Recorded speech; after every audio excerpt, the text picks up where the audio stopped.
Jesse nshaka kumbwira ibintu. Ariko bari bapfuye na papa wawe. Je wingingo je namaze gufata ni nyine Jesse. None sinari kumwica. Ubwo rero urukundo rwaheze umwana ndamukunda. Twari bifukunye ivy'iwanyu hiyo.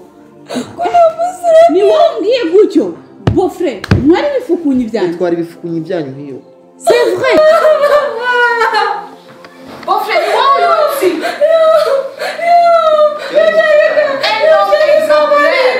Ni wewe uhindutse gutya. Ariko mana y'ubuzima ngabo ubu. Beau-frère, uratwirukanye. Yo nakora. Ariko ngo kurisha. Hora, office umwana. Hora. Beau-frère, ico mugeje. N'ubundi yagize amahirwe kuko afite umwana wanje mu nda. Naye handi ho. Nataka mutwara.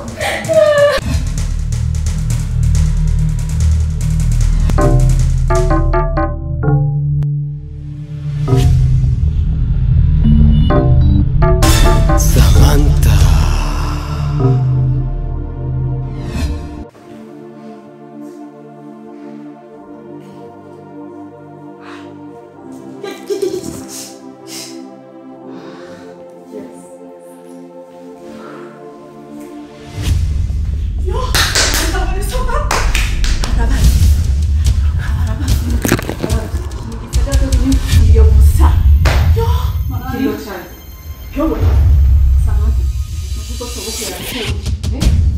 Papa wabiza ko yapfuye yazira mutwe kiboko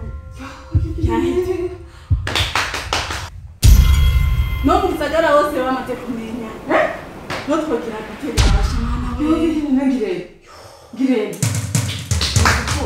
Leo ngire Samantha nakadunge oya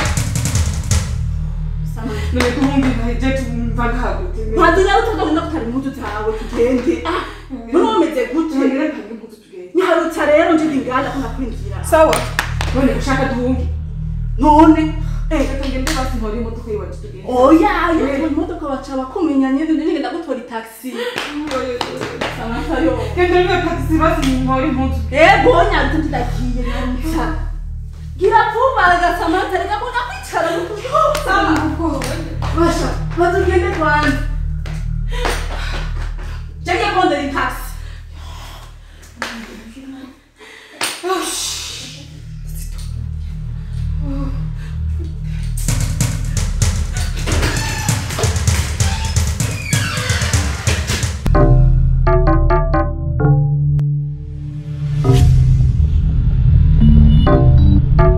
Samantha.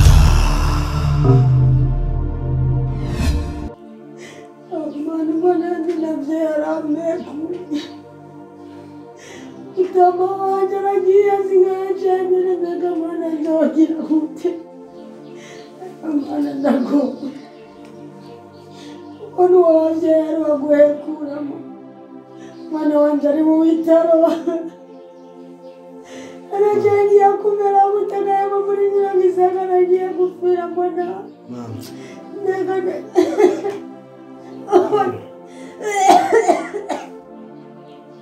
Oni Mbakura kawa kivangu ndwanya kufita ngozi yako Ngira munzu mera zokera munzu Zokera munzu singene Zokera munzu Ya Muje mungora mungofu Ndakoza Mera munzu Wanyirukanyi wawe mera munzu Singandaye sinakukene mpira munzu Nimu ufashe nama Fasha mungurira munzu ugesera Murira munzu Murira munzu Oya Nambira munzu Oya sishaka Nambira munzu Nambira munzu Yamea kuyu mutama Umutama wanje Umutama wanje Mira munzu wakiva kudua Mira munzu waraumekuya Mutama wanje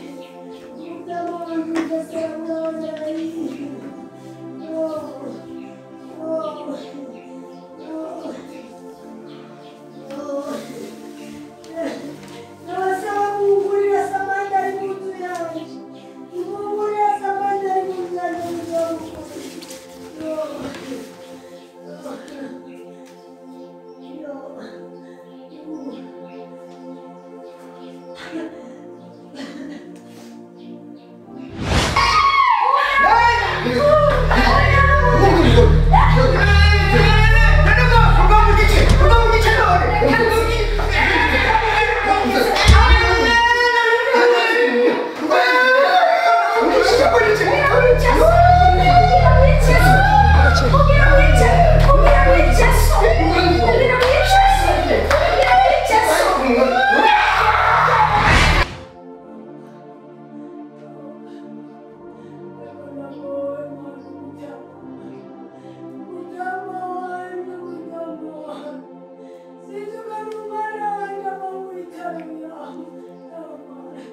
gusoma keza ushaka gusoma eh ushaka gusoma ukora byinshi cyane hewe ndakubita cyane ndakweretse wowe utagira discipline yo shezi ngo kwanga Mwana ndagora mwiyogisana.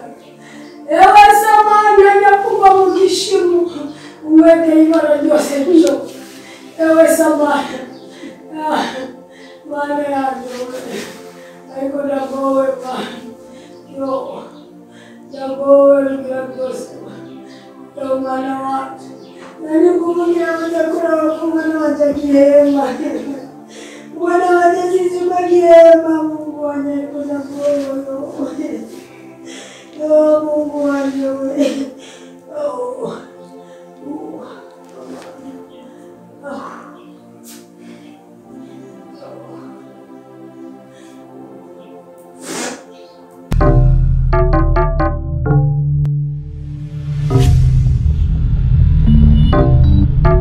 Samantha.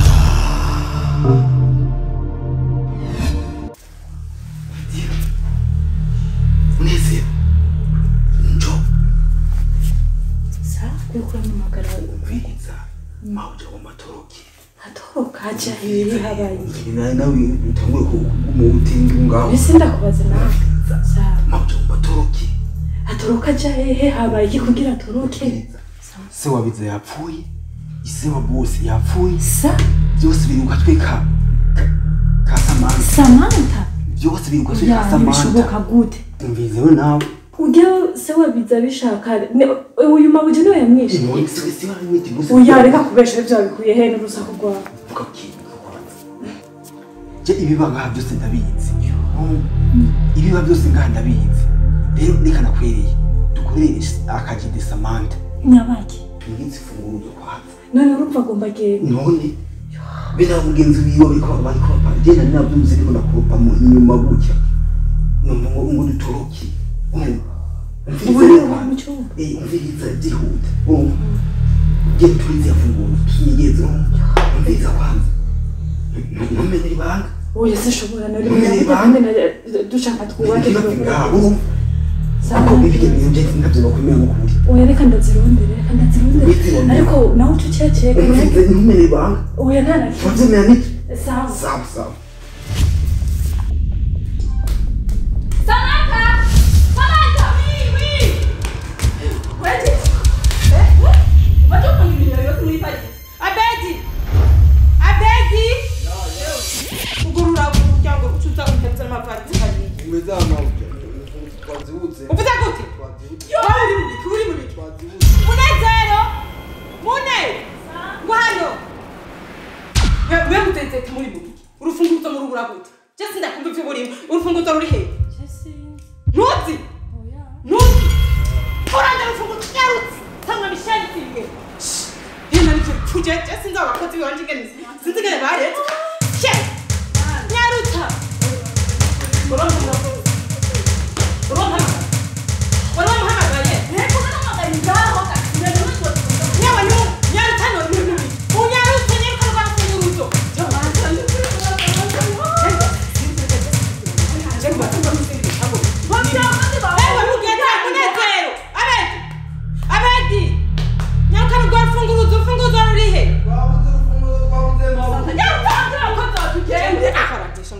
Ndakwereke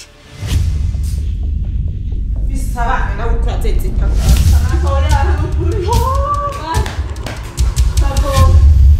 Abedi nyarukana urufunguzo rurihe Munezero nchaka mkiro urufunguzo rurihe wewe urufunguzo rurihe wewe wewe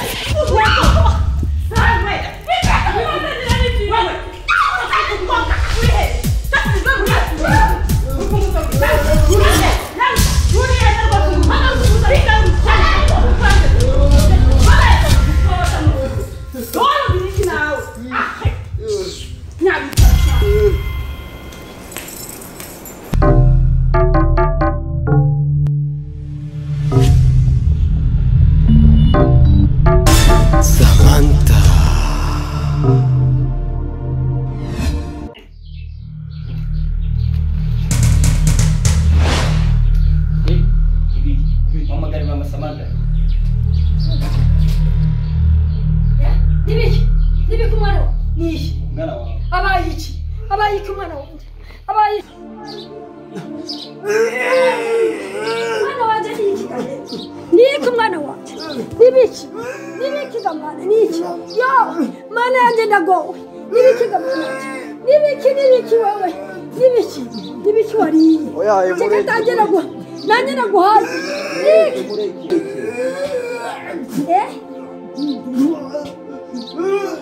nibiki umutima wake wamuhaye none umutima wawe wo kuruka aruta ibyo bamuhaye none wabimenya gute ko ibyo bamuhaye mwana wacu urapfuye ibi naenda bizi wari ubizi ko bishika naenda bizi umutima wawe umara amasaha 28 oya niwe sigara nachaba mama nachaba mwana wanje ntugende baba ngowe mwana wawe mwana wanje arapfuye yamfasha na mutima nachaba mureka biruge byose mwana wanje arapfuye ndabizi nachaba Nibigwa nikiwa kakachama mbona mwangaragiye ena nimbavu zirumye mwana wacu nachaba ruhuka mwana ruhuka kuma wicara hasi mana yanje ewe mana mbabarira umwana wanje aruhuke nachaba mbabarira umwana wanje aruhuke mwana wanje araba bijya bintu byose urutse nyine bariko ibintu byirabura kujya mwaguha ibikari kosa imiti yari mvuga ibiti samata muhaje era wabijya bintu ngene uti ndamubwira ati iyi imiti yari nubibona yuko nje nayimuhaye mu mpisho nkabibona umwana nigura sagapfa boss ibintu yankorera nkabibona boss yankorera n'izije sino byihanganira uyu mwana wanje ni ari kuba ukakwica se atavyo yamuhaye uwo mwana wanje yari yamaze kugwera kaba ashe wohumura ngura ibintu bikuvuye mu mwana he ujya mwako yari yapfuye bijya bintu urabona yo papa kwari kujya nawe bari baramuhaye ibihuriko mama nuvuga gute kabaje none wo muti waweretswe nande ga wa mwana ukiri muto je nkiri mutoya umuntu yayimuhaye umuti yari muyomba y'uwanje niwe yakweretse umuti wabahaye mwana imana iguhezagire jewe mbonye ibi bintu ibyo bintu byari mu mwana w'umuntu boss ibintu yankoreye sinofa nzovyibogira kabisa mwana wanje jewe mpfuye urundi ndinze saza ibyo ntabyo nzi nkaho nta nico nopfiye namufashije mwana wanje umva gute mugikiriza ko harusha imbavu ntiwegura mwana imbavu mwana wanje ntiyegura ndatumuteruye tukujana cyo kujyana mama ujirije papa none niwe wamunize mwana niwe wamwishe ndakubwiye ati wari imiti niwe wamunize wishe se wawe hana turagandaye uratuko ngandariye so wawe niwe wamwice intoki zawe boss tuza ntakibaza ntiyari wewe ntiyari bikurimo boss ntiyari bikurimo ntiyari wewe era murabi byari bikurimo byatumye wicara bijya nibe byatumye wica so bijya urabibona wabonye raba nukuri ndakubwira ntiwasaze ngo ndakubeshe ndakubwira ni samandari wewe wahindutse ngo ndabeshe waramuhize n'intoki amaboko amaboko abereka n'umupanga bazureke amaboko muza n'umupanga mungata amaboko bose muza n'umupanga mungata amaboko byaheze na jewe nakubabariye mama za n'umupanga mungata amaboko mungata amaboko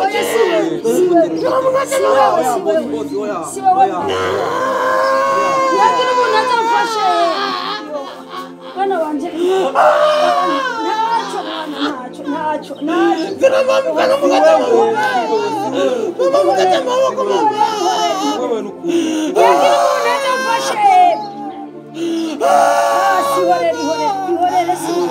si wewe mungata amaboko nukurije mungata amaboko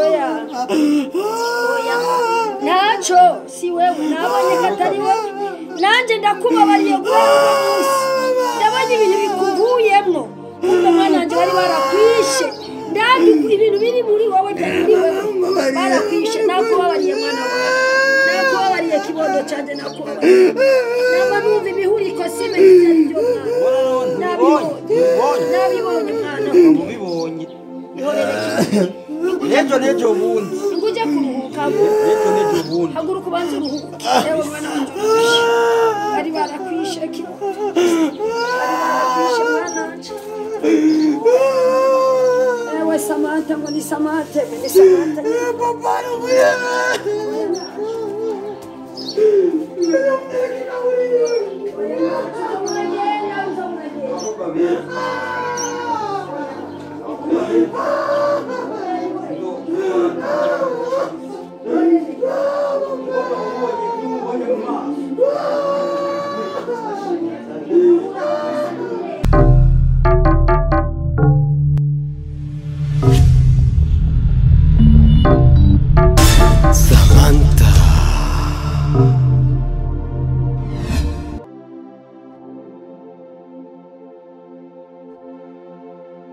Urumva ndugu yangu ukuri kwa Mungu sina kwa kuvuja na mengi mumwijima utagira izina ajya avuga ngo nyanga kubwirwa nkibwirwa ari uko amaso atukuye basi yari yantukuranye ukuri kwa Mungu ari ngo wanga kugarura impene ikiri hafi yamara kurenga imirambi ukabira nkayo nicyo kinarinde bash Samantha yarankuriye kajya umva ntacyo nakona ntacyo novuga yuko bash navuga ngo jishwandari ujya mugore yari yampinduye igisizimwe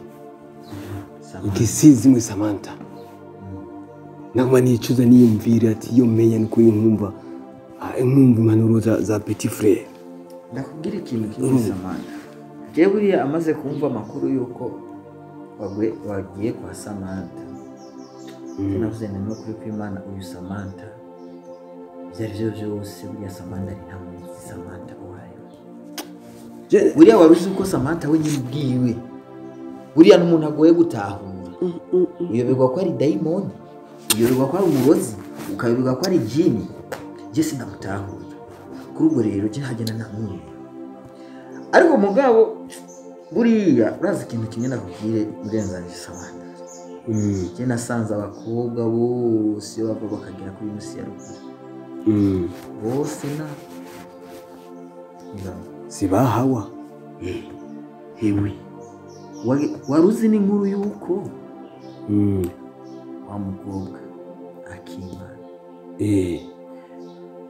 buriya yararenze ku byiza byose nakamukoreye kwihanganira ubugwayi bwiwe bwose kugira ibiki byose ngo wafashe imbuga itaraje arabaga data yamvyaye inde Akimana kare umviriza we nani biza bishaka kimwe mu bintu byanzanye ngaha nicyo nyene cya kiruvugwa rwa papa wawe kare rero bikuzana ngaha akugira ngo ugarukane se je sinarizi yuko icyo kintu wakigeretse kuri ntuzi ujya mukobwa w'abandi jya ntungane y'abandi Imana namusanze afise imbuga itaha hose hugaye byose ya yo biza bishaka numviriza nsanze twese twaguye mu rudubi wewe waguye mu rudubi naje naguye mu rudubi nimba wageretse icyo cyaha kuri ntuziye kuri Akimana no kuri kwa Mungu waguye mu rudubi none wewe uri kurasigurira je gorora intumbero ndakumve neza numvira uri kuraka kuko je umbwiye yuko Akimana ko atari we bisigura yuko Akimana hari ngariro amaze kugenda kwa ntuzero sabwe yamaze kugenda ubu narirukanye bushubi yo yari kuguma ngaha kana visi ndanini ninjye niwe waramwirukanye kuko iyo ndamugubiza none ivyo yakoze byo ntiyabikoze afise inda yo mugabo we nawe wamenje cyo kintu nikibawe yituma wowe ugenda basi ugomba kukamusiga ngaha ndamusigira inzu mwe afite umwana wawe mu genda umuntu ari seriye misose na manstricte ukoze ikosa turasezerana nibwiriza ndakubwira ikintu kimwe jewe turatandukanye nukuri kwa Mungu jewe nawe umugore umbwira ikintu nyabaki ariko nzi ko afise inda yiwanje jewe ko nkunda abana yewe mukama kigo navuma je nomoka nkamureka ariko tuvyihuze urumvira ndakubwira ndaguha amakuru rero imvaho urupfu rwa so wawe urumva uruvu rwa so wawe uwaruteguye akarutunganya ni Samantha